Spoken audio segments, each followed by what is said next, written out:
Eu convido aos amados irmãos, à igreja, a leitura da palavra de Deus no Salmo 41. Vamos fazer a leitura do Salmo inteiro. Salmo 41.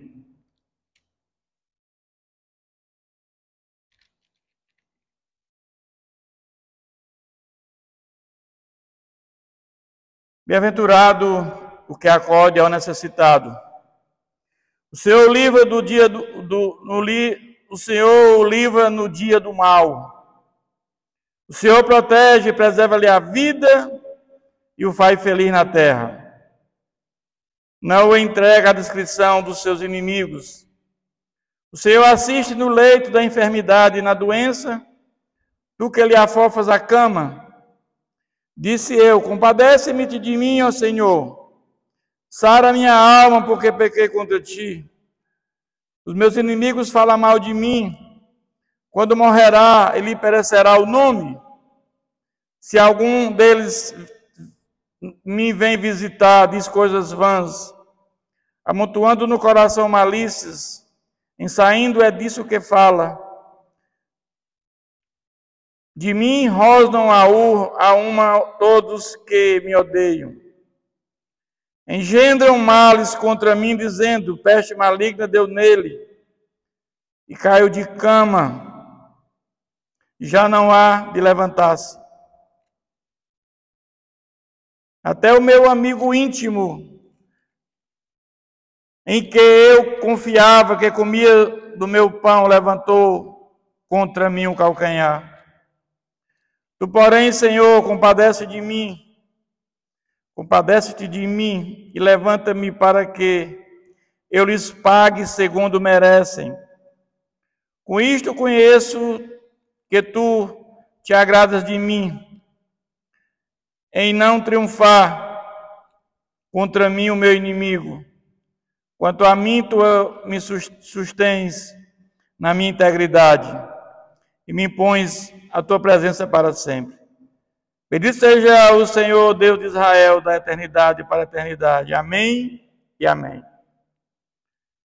Vamos pedir a orientação do nosso Deus para esse texto bíblico, meus irmãos.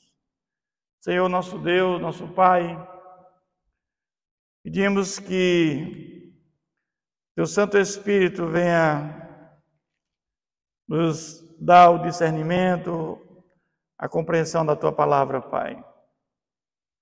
Para que nós possamos, Senhor, ter crescimento, maturidade espiritual, que tanto precisamos nessa caminhada cristã, meu Pai. Que aqueles que vão ouvir, eles se sintam encorajados e fortalecidos através do poder da tua palavra. Oramos em nome de Jesus. Amém.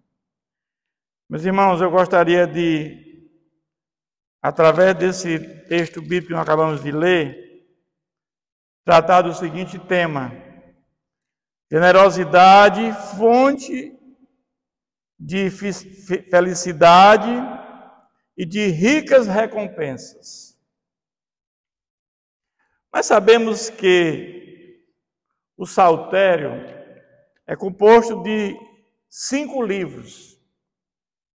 Este Salmo 41 é o último do primeiro livro. O primeiro livro ele vai do Salmo 1 ao 41. E ele tem, no primeiro livro, 41 salmos. Eles são cânticos de adoração e são salmos de Davi. E foram escritos desde 1020 até 970 a.C. No livro 2 nós temos do Salmo 42 ao 72. São salmos de Davi e de Corá. São 31 salmos. São livros de interesse nacional. E foram escritos cerca de 970 a 610 a.C. No livro 3, nós temos o Salmo 73 ao 89. Escrito por Asaf. Asaf era o ministro da música de Davi. São 17 salmos. No livro 4 nós temos do Salmo 90 ao 106, são salmos anônimos, são 17 salmos, e foram escritos até o ano 430. E no livro 5, vai do 107 ao 150, tem salmo de Davi e anônimos. Mas nós entendemos que os salmos, eles duraram ao todo em torno de 1000 anos para a sua escrita. Mas o interessante é que esse salmo de Davi, ele começa com bem-aventurado. Bem-aventurado o que acode ao necessitado. Esse salmo começa com a expressão bem-aventurado. E essa expressão, há 1000 anos depois, Davi era um profeta. Por isso que esse salmo também é um salmo até considerado messiânico. Porque no versículo 9 diz: até o meu amigo íntimo, em que eu confiava, comia do meu pão, levantou contra mim um calcanhar. Jesus fala isso, né, nos evangelhos, quando ele se refere a Judas. Judas era um amigo de Jesus, ele era um apóstolo, ele colocou a mão, certo? Comia do meu pão e contra mim no meu calcanhar, ou seja, voltasse contra alguém. Então daí nós entendemos que esse Salmo 41 também é um salmo messiânico, porque Davi era também um profeta. Mas quando Jesus, há 1000 anos depois, fala do maior sermão da história da humanidade, que é as bem-aventuranças. As bem-aventuranças são 9 bem-aventuranças que Jesus fala.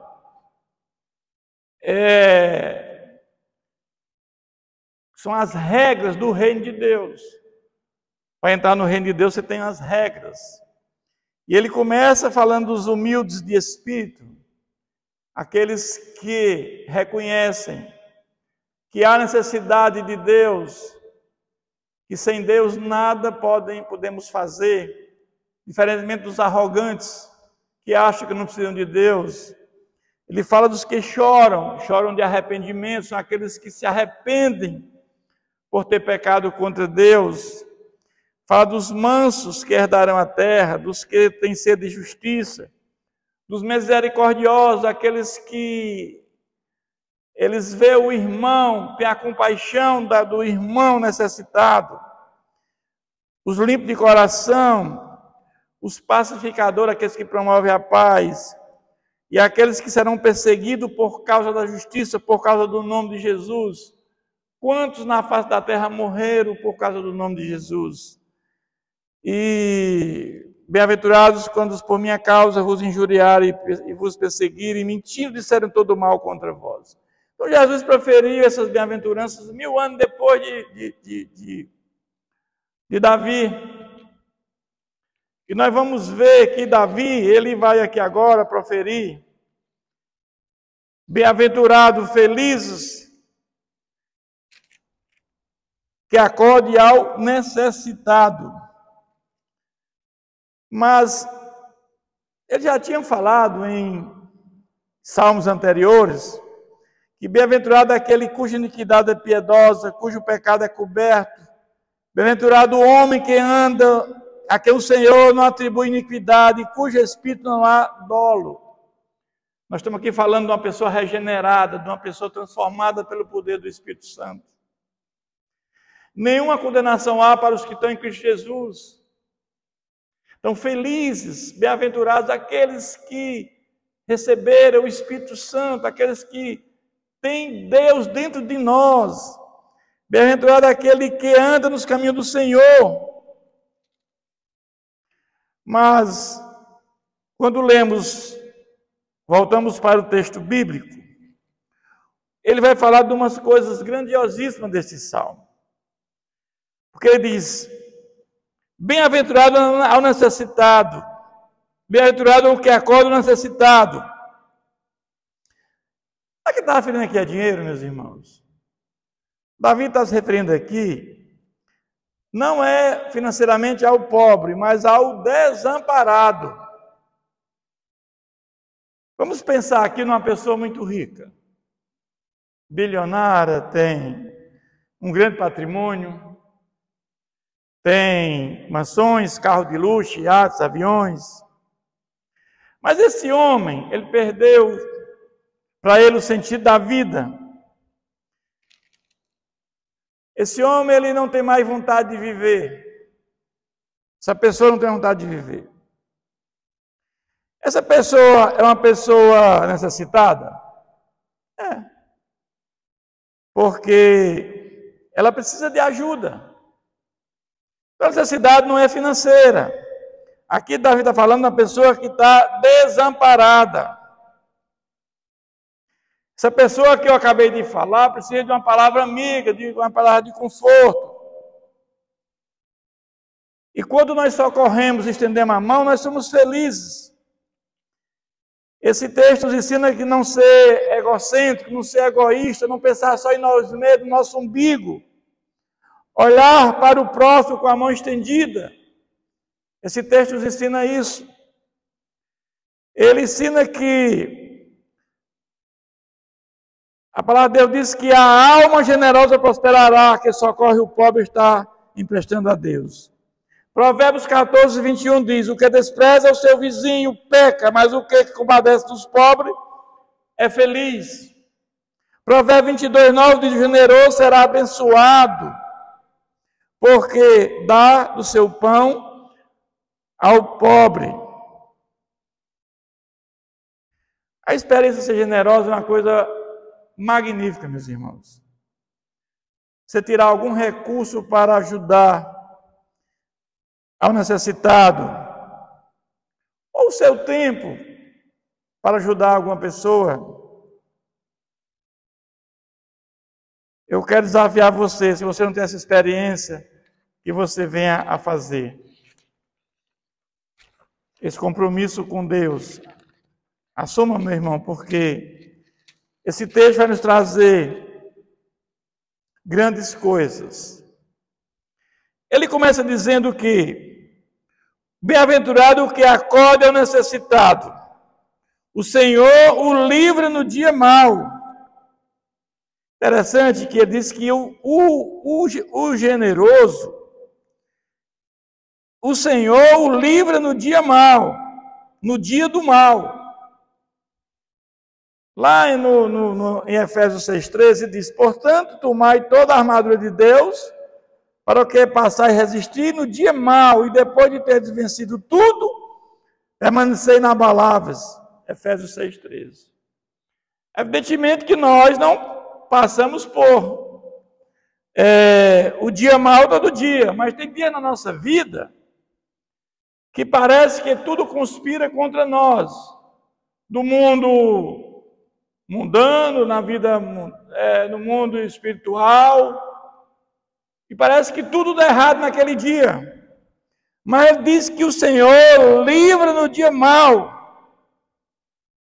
Mas também ele diz assim, que o Senhor o protege, preserva-lhe a vida. O Senhor protege, ele traz proteção no dia a dia, todo dia.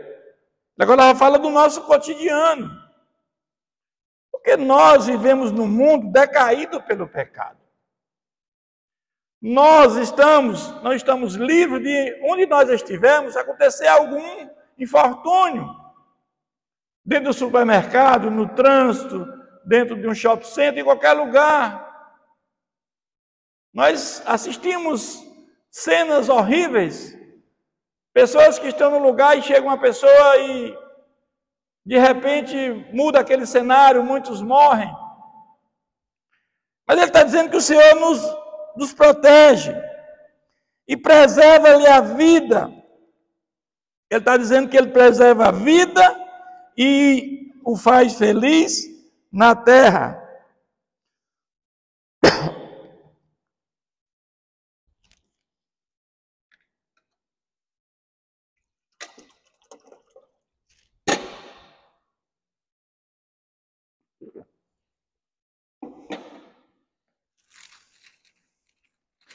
Ele está falando aqui, meus irmãos, que Deus nos dá longevidade, com qualidade de vida e felicidade. Você vai entender que a pessoa que acolhe essa cidade, que é generosa, ele livra no dia do mal, o Senhor o protege, preserva-lhe a vida, ou seja, dá longevidade com qualidade de vida, e não entrega a descrição dos seus inimigos, e assiste no leito de enfermidade, na doença que lhe afalta da cama. Ou seja, conforto na hora da doença. Eu fico pensando numa pessoa que nunca fez nada por alguém. Ela teve a condição de fazer e não fez.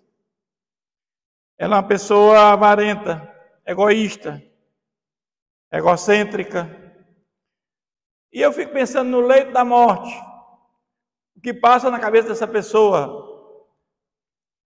Muitos dos seus familiares, dos seus vizinhos, pessoas próximas a esta pessoa, tiveram dificuldades e essa pessoa não fez nada podendo fazer. Mas aquele que é generoso é feliz, segundo a Bíblia. Dá uma sensação de bem-estar dentro de nós, de ajudar o nosso próximo. Se você não tem essa experiência, meu irmão, ponha em prática, você vai ver como a sua vida vai mudar. Como você vai sentir uma grande diferença na sua vida. Mas ele fala também aqui do leito de enfermidade, da doença. O Senhor assiste no leito. Ele está falando aqui, o repouso em nosso lar é bênção, né, meu irmão? É coisa boa. Descanso.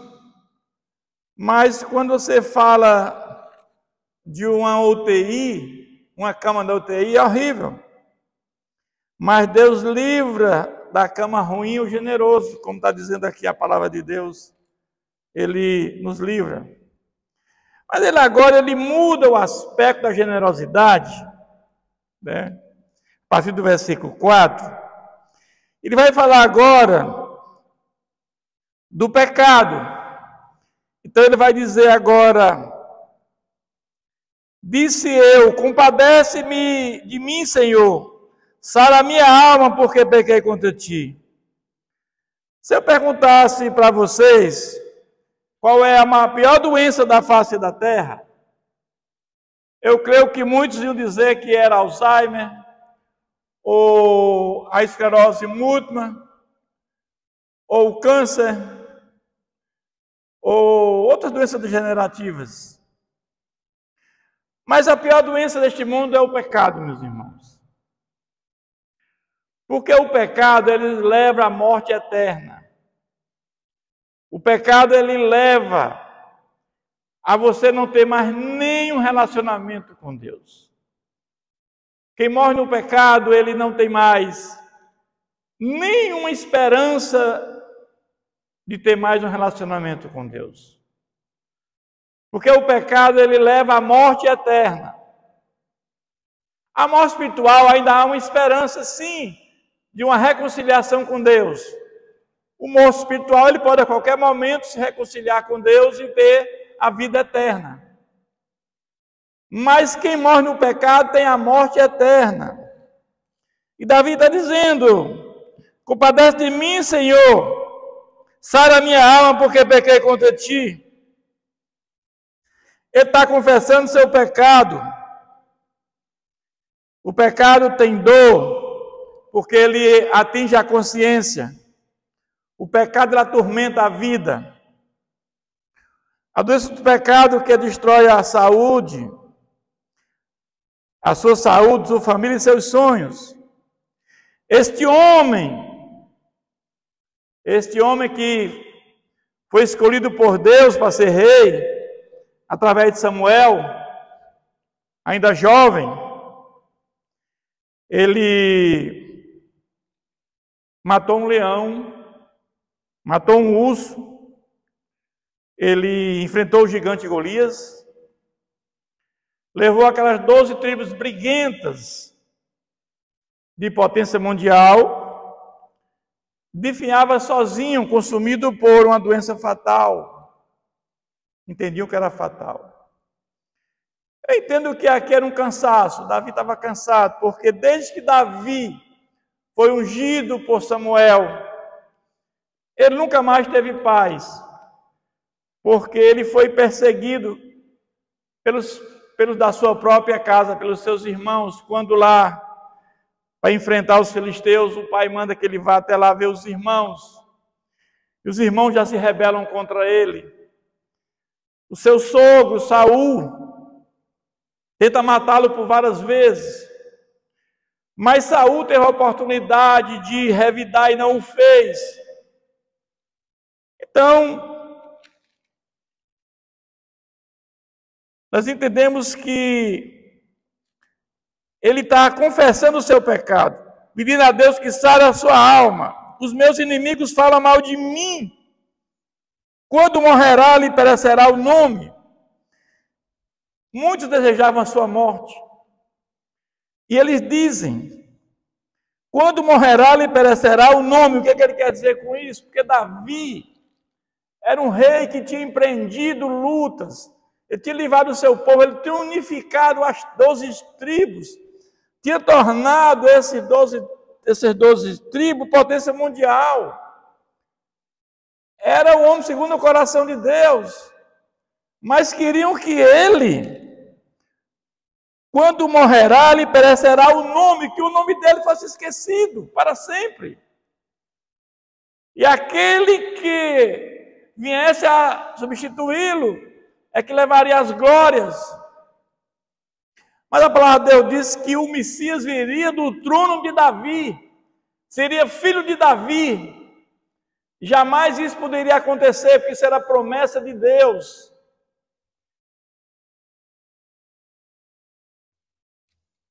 E as promessas de Deus jamais falharão, meus irmãos. Mas ele tinha inimigos, sim. E às vezes nós, como crentes, perguntamos, nós temos inimigos? Não devemos fazer inimigo, evidentemente, mas muitas vezes pelas circunstâncias da vida, até ajudando o nosso próximo, às vezes as pessoas ficam constrangidas e passam a ser nossos inimigos. Até nesses momentos, nós temos que estar muito preparados, meus irmãos, para tudo isso na nossa vida. Ele diz, se algum deles vão me visitar, diz coisas vãs, amontoando no coração malícias, ensaiando, é disso que fala de mim, rosnam a urnam, todos os que me odeiam. Então tinha muita gente, querendo a morte deste homem.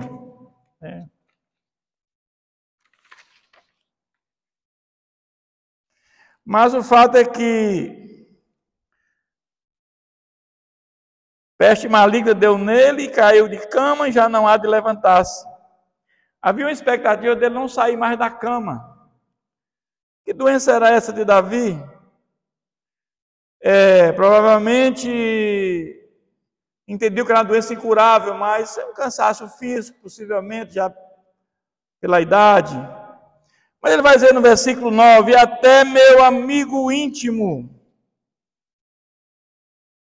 em que eu confiava, que comia do meu pão, levantou-se contra mim o calcanhar. Voltou-se contra mim. De quem Davi está falando nesse momento aqui? Provavelmente Davi deve estar falando de Saul, seu sogro, que ele tanto ajudou, tocou harpa para ele, ou do seu próprio filho Absalão, que o traiu, usurpou o seu trono, usou as suas concubinas, de um pecado horrível contra a lei, ou do seu próprio conselheiro, o homem da sua casa, dentro de casa, que era Aitofel, que depois se juntou, covardemente, ele ficou ao lado do seu filho, Absalão, para usurpar o seu trono. Entendo que ele diz, até meu amigo íntimo. Mas também esse trecho aqui, esse versículo, fala, como ele é um profeta, do Messias, fala de Jesus. Há 1000 anos depois, Jesus, esses textos bíblicos aqui, é confirmado nos evangelhos. Quando Jesus fala, né, da traição de Judas, que o vendeu por 30 moedas de prata, né, relatando aquele momento da traição. Mas o fato é que ele vai dizer agora,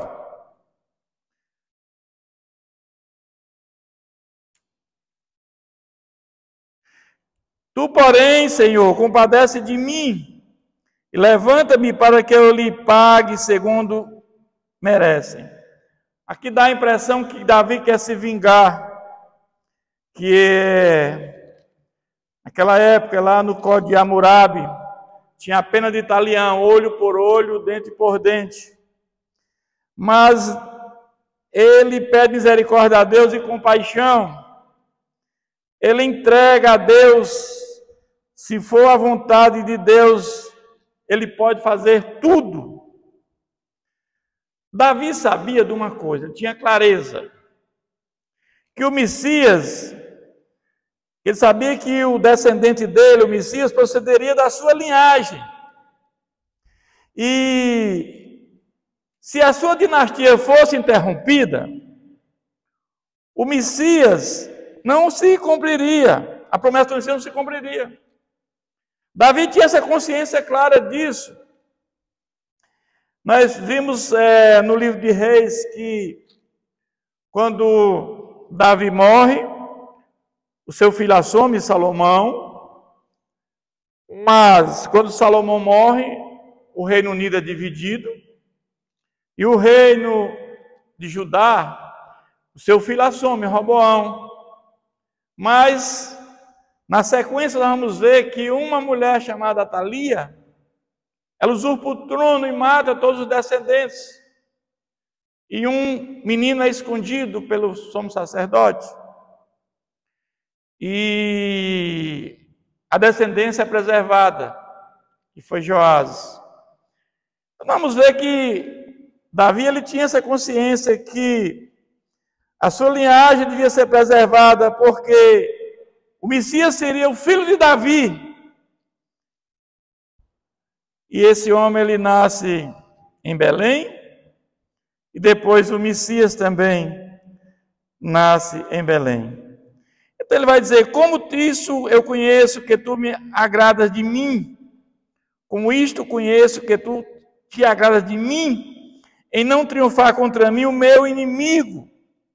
Quanto a mim, tu me sustens na minha integridade. Ou seja, Deus preservou a semente, o Messias viria. E o Messias veio para trazer a graça salvadora como fundamento da nossa salvação. E me pões na tua presença para sempre. Os inimigos foram derrotados, todos eles. E o Messias nasce da linhagem de Davi. Então, meus irmãos, os planos de Deus jamais serão frustrados. Mas também, para concluir, nós entendemos que Davi tinha consciência que Deus perdoou seus pecados, curou sua doença e cumpriria a promessa, que o Messias sairia da sua linhagem. Deus se agrada de todos que estão em Cristo Jesus, apesar de sermos pecadores. Deus, nosso Deus é o Deus de promessa, é o Deus que sara, é o Deus que cura, que protege, que regenera, justifica. Mas o maior privilégio do ser humano é desfrutar da presença de Deus, é andar em comunhão com o Senhor. Não tem nada mais importante do que isso. A generosidade que o texto fala é importante sim, porque ela traz para nós, livra do mal, do dia mal, nos protege a cada dia, preserva a vida e nos faz feliz. A generosidade, ela nos dá uma coisa boa dentro de nós, né? Ela tira de nós tudo aquilo que o egoísmo traz, fazer o bem, fazer o bem ao necessitado é uma coisa fabulosa na nossa vida, meus irmãos. Mas ter um lar, uma família, ter saúde, ter uma condição financeira para viver bem é importante. Mas nada se compara a termos uma comunhão com Deus. A maior necessidade do ser humano é a presença de Deus. Deus é a razão da nossa vida, porque sem Deus nada podemos fazer. Que Deus nos abençoe. Eu convido aos amados irmãos da igreja para curvar suas cabeças, fechar seus olhos. Vamos mais uma vez agradecer a Deus por esse momento. Senhor, nosso Deus e Pai, a nossa gratidão pela Tua palavra que foi pregada, Senhor. Que possamos, Pai, cada vez mais, aquele que já tem uma experiência da generosidade, possa cada vez mais continuar nessa prática. E aqueles que não têm ainda essa experiência, Pai, que venha a praticar, porque a generosidade traz frutos que nos dá alívio ao nosso coração, nos faz pessoas diferentes, pessoas amigas, nos faz pessoas merecedoras, Senhor, da Tua presença, Pai. Obrigado, Pai, por este texto bíblico, Pai, que o Senhor inspirou o profeta Davi e deixou para nós esse legado tão valioso. Oramos agradecidos no nome de Jesus. Amém.